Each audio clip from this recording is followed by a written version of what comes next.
You know that Pechakcha was founded by two architects in Tokyo, and it's now time to have an architect. Is Bas there? Bas Metz? I'm fascinated by aerial photographs.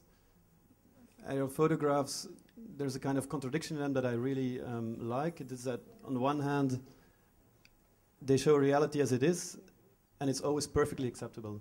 On the other hand, they show landscape structures that are not visible from the ground level. And if you look at one of the biggest landscape projects ever made in the world, this is the Jefferson Grid in the United States, covering from east to west coast the whole territory. We see that even here, the landscape is still visible. It reveals the soil conditions, and it reveals the water evacuation.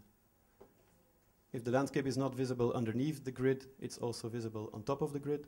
For example, here all the tree masses are adapted to the orthogonal grid of Jefferson, and they seem to be trimmed almost according to those orthogonal lines.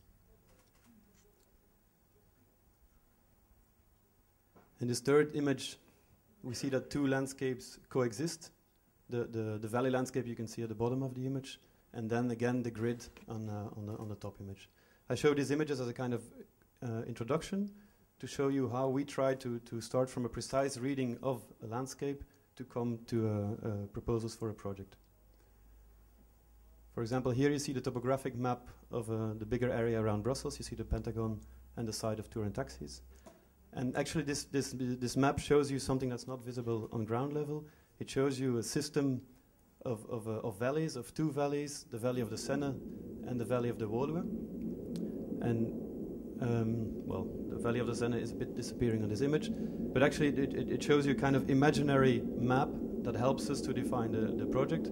Because at this moment, the valley of the Woluwe is quite visible. It has a lot of plantations, while the one of the Seine is lacking any plantations.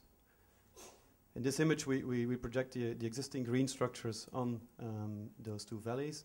And as you can see, there's a kind of green structure developing here, while the rest of the green structure is very fragmented, very scattered, and is not readable as a system. Now, in our proposal for Turin taxis, we try to start from this idea of a massive planting to evoke the valley, and at the same time use these different planting patterns to create different atmospheres, different kinds of public spaces, and to create a new park for Brussels. In the second project, we started from a bird's eye view of the city of Arles in the south of France. A bird's eye view to explore the existing public spaces and the way those public spaces are connected one to another. And starting from this map, we came up with the next image, which shows you a tree loop, as we've called it.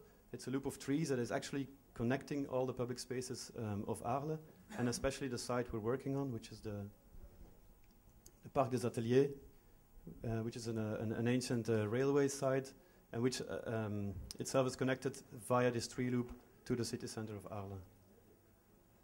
A second exploration of this aerial photograph shows us that the site, our site, is a kind of platform that, like a wedge almost, is pushed in between the city fabric of Arles.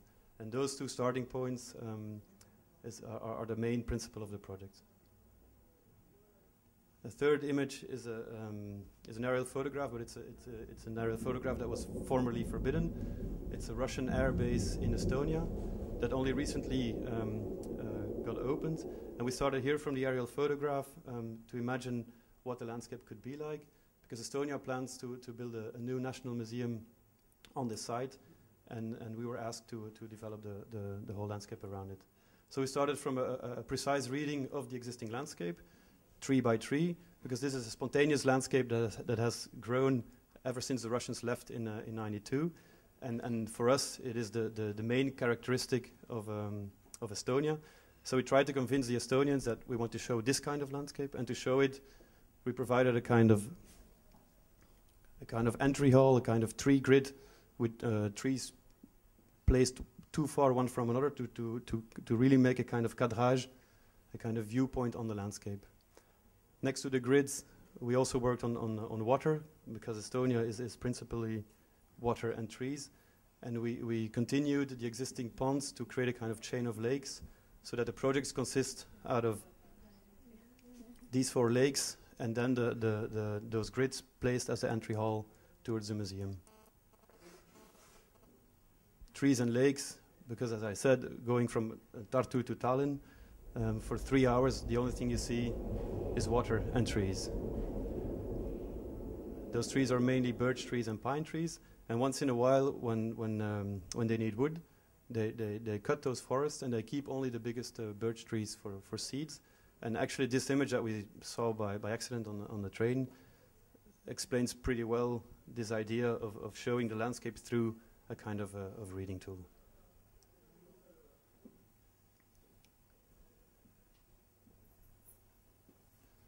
When I say we, I mean myself and my, let's say, 8 other architects and landscape architects. Together we formed this office, and we're trying to redefine landscape architecture and to redefine public space, starting always from a very precise reading of the existing situation.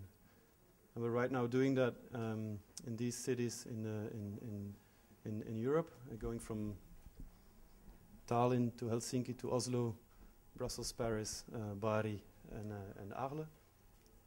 But most of our projects, about 70%, are still in Belgium. And it's quite interesting to work with this international group on Belgium itself, because it's a very strange place. It's the whole urban sprawl makes it a very difficult place for public space, but also a very interesting test ground. Thank you.